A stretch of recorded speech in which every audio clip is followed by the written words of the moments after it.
The Galactic Council chamber fell silent as Ambassador Anna stepped forward, her footsteps echoing against the crystalline floors. Around her, representatives from 1,000 worlds watched with barely concealed contempt. Humans were considered a curiosity at best, a pest at worst. Weak, fragile creatures who had only recently discovered faster-than-light travel. The Draknor Supreme Commander, a towering reptilian warrior whose species had conquered 17 sectors, leaned forward on his throne. His scales gleamed like polished obsidian, and his claws could slice through starship hulls. "So the humans finally respond to our ultimatum," he hissed, his translator converting his words into a dozen languages simultaneously. "You have 48 standard hours to evacuate your colonies in the Theta Quadrant. We require those systems for expansion." Anna smiled, a small, polite smile that didn't reach her eyes. "With respect, Supreme Commander, we decline." A ripple of shock ran through the assembly.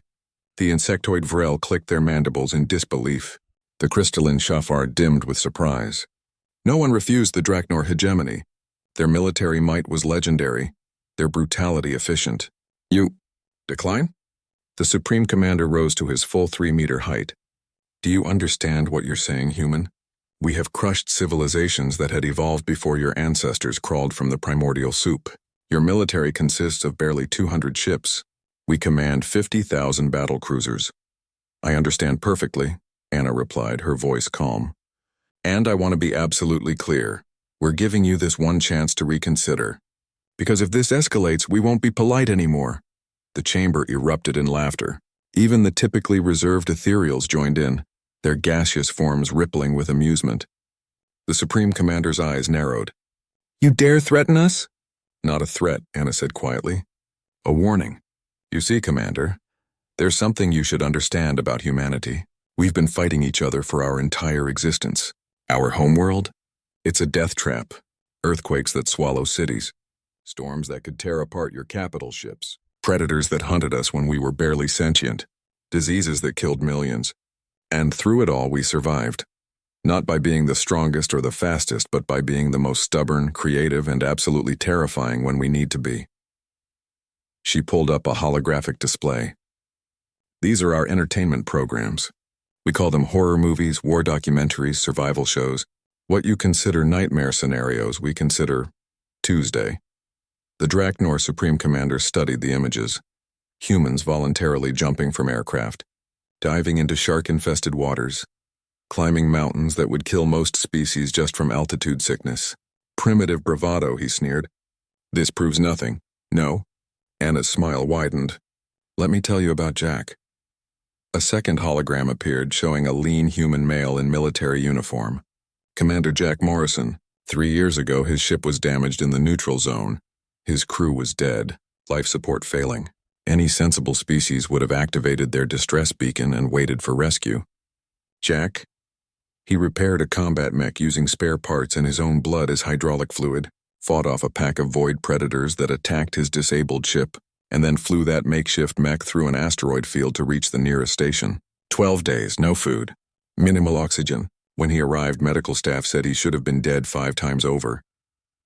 The chamber had gone quiet again, but this time the silence was different. "Jack's not special," Anna continued. "He's just human. We have billions like him. People who simply refuse to quit. Who look at impossible situations and say, 'Watch me.'" She advanced toward the Supreme Commander's throne, and despite himself, he took a step back. "You want to know why we've been polite, Commander? Because we remember what we're capable of. Our own history is soaked in blood. Brother against brother, nation against nation. We've developed thousands of ways to kill each other, and we got very, very good at it. When we finally achieved space travel, we made a choice. We would be better. We would be diplomatic. We would show restraint." Anna's voice dropped to barely above a whisper, but in the silent chamber everyone heard. "But restraint is not weakness. It's a choice. And if you force us to abandon that choice, if you make us remember what we were before we decided to be civilized, Commander, your hegemony has conquered 17 sectors through military might. Impressive. Humanity conquered our entire planet while simultaneously fighting ourselves, surviving ice ages, plagues, and extinction events. We didn't just survive, we thrived. We turned our death world into a garden, She turned to address the entire council. Earth is withdrawing its diplomatic corps. We're recalling all ambassadors. This is your warning, not just to the Draknor, but to everyone. Humanity has been playing nice because we chose to. We've been following your rules, respecting your boundaries, accepting your condescension with grace. But if you push us, if you mistake our politeness for weakness, you'll learn a very old human lesson. Anna's eyes swept across the assembled representatives, and for the first time, they saw something in those human eyes that made ancient predatory instincts awaken in prey species across the chamber. We're not stuck out here with you, she said softly. You're stuck out here with us. The hologram changed one final time, showing Earth's mobilization. Not 200 ships, but 200,000, emerging from hidden construction facilities across a dozen systems. Weapons that violated 3 galactic conventions, soldiers trained in combat doctrines that made the Draknor's feared tactics look gentle. 48 hours, Commander, Anna said, turning to leave. We'll be waiting in the Theta Quadrant. Come if you dare.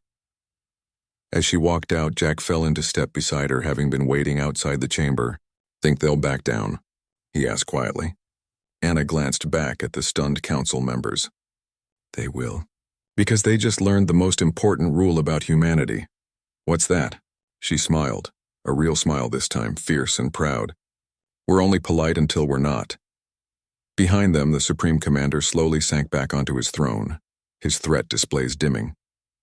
For the first time in his species' history, the Draknor hegemony would retreat without firing a shot. The humans had been polite. No one wanted to see what happened when they weren't. The Wund,